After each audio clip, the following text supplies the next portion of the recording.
Saya sebagai Ketua Terpilih Pengurus Besar Ikatan Dokter Indonesia menyampaikan fakta sejarah membuktikan ID untuk Indonesia. Pemberhentian permanen sejawat Dr. Terawan Agus Putranto Esperan sebagai anggota ini. Apa tuh urgensinya? Inilah begono lah begini, repot nih nanti. Pakai itu saya udah bilang sama teman-teman, sikap DPR menolak. Tadi buru-buru bener itu. Orang-orang itu betul-betul nol potol kalau kata orang Jawa. Nggak ada hasilnya. Coba deh ngobrol dah. Tuh juga nggak bakalan kepake semua tuh. Orang-orang menengah ke atas nggak mau dah. Lalu benarkah pemecatan Terawan oleh ID adalah keputusan yang keliru dan Dokter Terawan memang harus diperjuangkan? Saya sangat mengharapkan agar diskusi, komunikasi, hubungan antara Ikatan Dokter Indonesia dan seluruh anggotanya bisa terjalin dengan baik. Masih banyak pekerjaan rumah yang harus kita selesaikan bersama-sama. Jadi saya kan mengatakan izin praktik itu menjadi domain negara saja ketimbang dikasih kepada rekomendasi satu organisasi profesi. Saya justru saya kira menurut saya ya, ID lebih bagus konsentrasi dalam perbaikan penguatan dokter. Rakyat akan banyak kecewa terhadap ID. Padahal sebetulnya ID itu kan pembina dokter, bukan pembinasa dokter. Kalau dokternya ada kesulitan ditolongin. Seharusnya ID itu begitu. Kita bayar loh tiap bulan. Kalau ini merupakan regulasi yang ada di ID, kan regulasi itu bukan harga mati. Kan memang manfaatnya sudah dirasakan oleh masyarakat luas banyak. Meskipun memang ada regulasi yang harus di prosedur yang harus dilalui. Itu kan bisa dibicarakan. Ini menurut saya sangat berbahaya bagi dunia kedokteran. Soal pemecatan ini bisa kita nyatakan bahwa pemecatan ini tidak sah. Itu kemudian dibacakan di forum muktamar oleh perangkat yang tidak jelas, sehingga kemudian menimbulkan kegaduhan. Ini hanya sifatnya terkait dengan masalah etik. Di dalam lembaga Ikatan Dokter Indonesia itu ada unsur-unsur yang mempunyai tupoksi yang berbeda. Kami adalah eksekutif organisasinya. Ketidakhadiran Ikatan Dokter Indonesia dalam rapat dengar pendapat bersama Komisi 9 DPR ini beralasan tidak bisa hadir karena sedang menyelesaikan dokumen dan pemberkasan muktamar di Aceh. Ya, saya kira tolong untuk melakukan sebuah proses internalisasi untuk menggali lebih dalam terkait dengan hal ini. Sebaiknya sih memang duduk bersama. Sebaiknya gitu ya. Regulasinya dibantu dong, karena ini kan bermanfaat. Pada saat kita bicara terkait dengan pelayanan, maka pelayanan itu harus berbasis pada sebuah penelitian. Intinya sebenarnya di situ. Sejumlah tokoh mengungkap kesaksiannya terhadap metode pengobatan yang dijalankan Dr. Terawan Agus Putranto. Mereka mengaku puas dengan terapi otak yang dilakukan Dr. Terawan. Beliau sudah membantu dan menyelamatkan banyak orang ya. Saya kira sudah ribuan orang ya di kalangan tentara, di mana-mana yang saya tahu. Saya sendiri contohnya ini, saya saksinya lah. Saya udah 3 kali, saya pengen ke-4 kali lagi gitu loh. Orang-orang yang memberitahu saya itu menunjukkan bukti dan tidak ada cerita korban dari Pak Terawan. Dokter Terawan sempat menyampaikan kepada saya dan saya bilang silahkan sesuai dengan apa yang berlaku selama ini. Singkat kata, sahabat saya itu sembuh. PBID memutuskan untuk memecat Terawan Agus Putranto dari keanggotaan PBID secara permanen. Apa yang menjadi penyebabnya dan apa dampaknya kira-kira bagi Terawan? Kalau kepercayaan atau integritas itu penting, apalagi buat seorang dokter. Kalau kumpulan para dokter sudah tidak diakui lagi integritasnya dan hanya dianggap sebagai mesin pengeruk uang, maka jangan salahkan kalau pandangan masyarakat banyak membela Dr. Terawan yang mereka anggap baik meskipun penelitiannya tidak prosedural. Izinkanlah saya sebagai Ketua Terpilih Pengurus Besar Ikatan Dokter Indonesia menyampaikan untuk Indonesia. Pemberhentian permanen sejawat Dr. Terawan Agus Putranto Esperan sebagai anggota ini.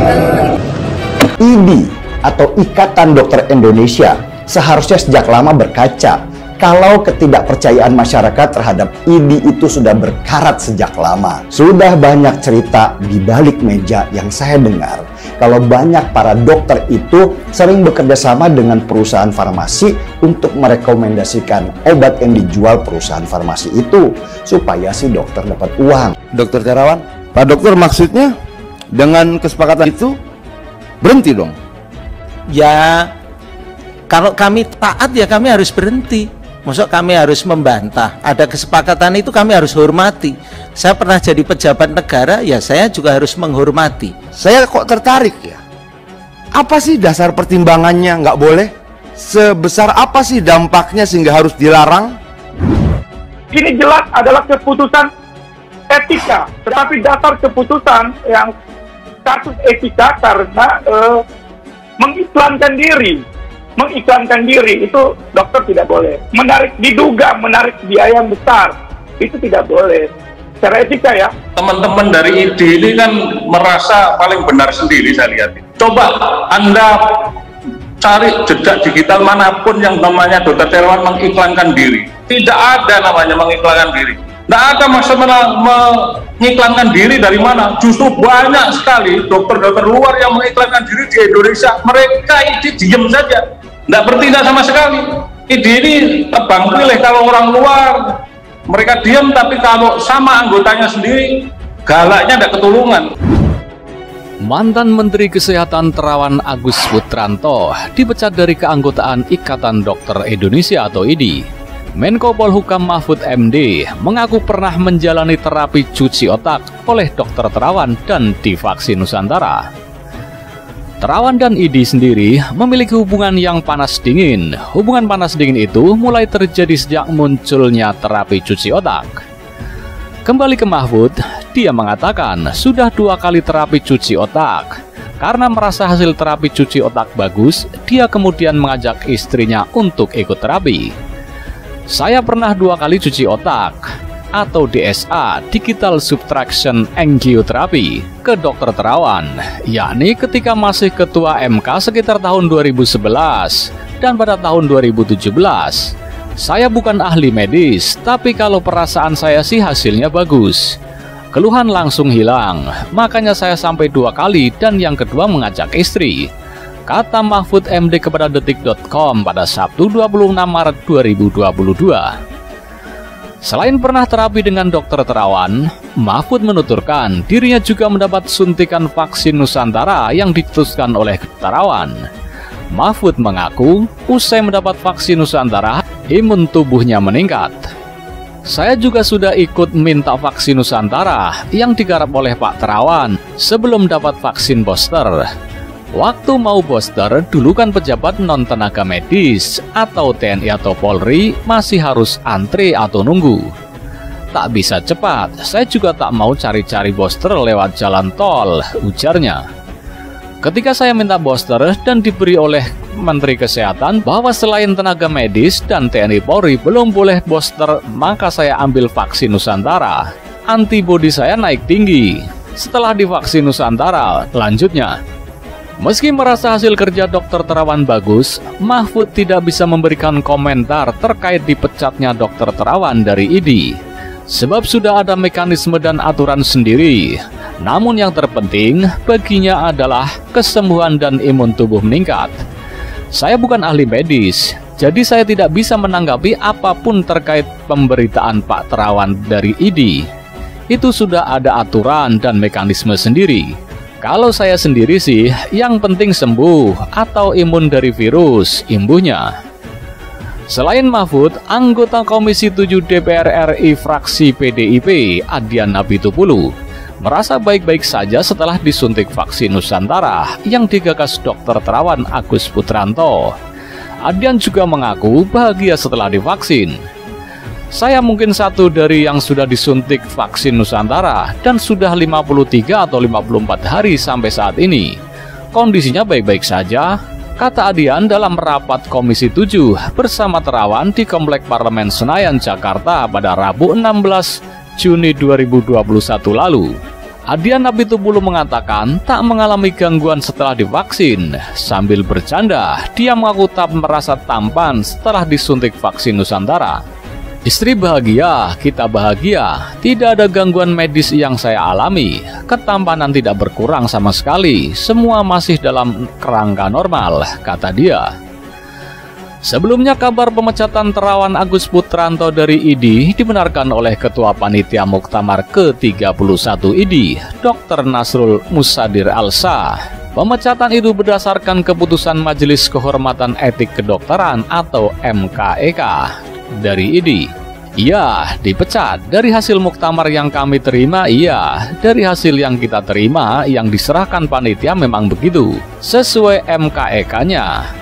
Kata Nasrul saat dimintai konfirmasi pada Sabtu 26 Maret 2022. Nasrul mengatakan, Terawan kini tak lagi bisa membuka praktek dokter. Hal itu lantaran Terawan tidak bisa lagi mengurus surat izin praktek atau SIP. Semestinya begitu ya, kan tidak bisa urus SIP dan sebagainya, ya, kata Nasrul. Seperti diketahui, pemecatan Dr. Terawan Agus Putranto dari keanggotaan Ikatan Dokter Indonesia atau IDI menuai kecaman anggota Dewan. Bisik-bisik legislator Senayan, ada oknum IDI yang bikin gaduh pemecatan Terawan.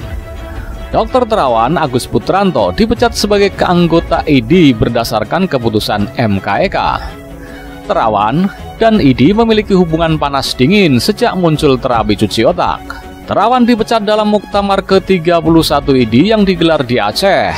Terawan pun tidak diizinkan melakukan praktik kedokteran. Hal itu dikonfirmasi Ketua Panitia Muktamar ke-31, Dr. Nasrul Musadir Alsa pada Sabtu 26 Maret 2022.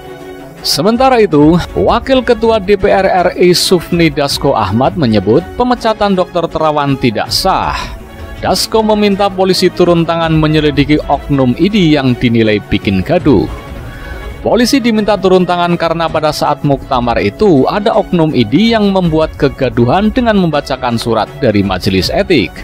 Karena itu forum yang tidak sah, kata Dasko kepada wartawan pada Senin 28 Maret 2022. Dasko mengatakan, pada saat muktamar, mereka yang membacakan keputusan majelis tidak sah karena sudah demisioner. Sedangkan kepengurusan PBID yang baru belum dikukuhkan. Kan dari majelis itu kan dieksekusi PBID, sementara PBID-nya kan sudah demisioner yang lama. PBID yang baru belum diangkat, ujarnya. Lalu kemudian oleh oknum ini dicolong di forum itu untuk memecat gitu loh. Sehingga membuat gaduh, padahal di situ bukan hak oknum itu untuk mengumumkan soal rekomendasi majelis etik kedokteran ini, ujar Dasko. Oleh karena itu, Dasko mendorong polisi menyelidiki oknum yang memicu kegaduhan yang terjadi di muktamar dengan salah satu pasal yang dikenakan, yakni keonaran. Bisa dengan pasal keonaran, ujarnya. Dia meminta oknum yang membuat gaduh diproses hukum sehingga kejadian serupa tidak berulang dalam organisasi. Saya akan minta pihak kepolisian untuk menyelidiki oknum yang membuat gaduh ini dan proses secara hukum karena kejadian-kejadian seperti ini tidak boleh terulang, di mana hal-hal seharusnya dilakukan oleh sebuah organisasi, dilakukan oleh per orang-orang, kata Dasko. Sementara itu, Menteri Kesehatan Budi Gunadi Sadikin menyoroti polemik pemecatan Dr. Terawan dari Ikatan Dokter Indonesia atau IDI. Budi berjanji turun tangan membantu mediasi. Kami mengamati dinamika seputar perdebatan atau pertentangan antara Ikatan Dokter Indonesia dengan Dr. Terawan, ujar Budi dalam konferensi pers virtual Dinamika Profesi Kedokteran. Budi memahami, tiap organisasi profesi memiliki aturan yang mengikat bagi anggotanya. Meski demikian, dia mengatakan, Kemenkes bakal membantu mediasi IDI dengan anggotanya. Kami memahami bahwa masing-masing organisasi profesi memiliki anggaran rumah tangga masing-masing, ucapnya. Dia mengatakan, Undang-Undang Praktek Kedokteran memberi amanah besar bagi IDI untuk membina dan mengawasi anggotanya. Dia berharap komunikasi dan hubungan antara IDI dan semua anggotanya berjalan baik agar penanganan pandemi corona dan pasca pandemi bisa maksimal. Budi berjanji membantu proses mediasi IDI dengan anggota-anggotanya yang bermasalah. Dia berharap mediasi bisa membantu agar IDI bisa mendedikasikan diri untuk membangun masyarakat sehat. Kementerian Kesehatan akan memulai dan membantu proses mediasi antara IDI dan anggota-anggotanya agar komunikasinya baik, sehingga situasi yang terbangun akan kondusif dan kita bisa kembali menyalurkan energi, waktu kita, dedikasi kita, kegiatan-kegiatan yang memprioritaskan untuk membangun masyarakat Indonesia, ujarnya.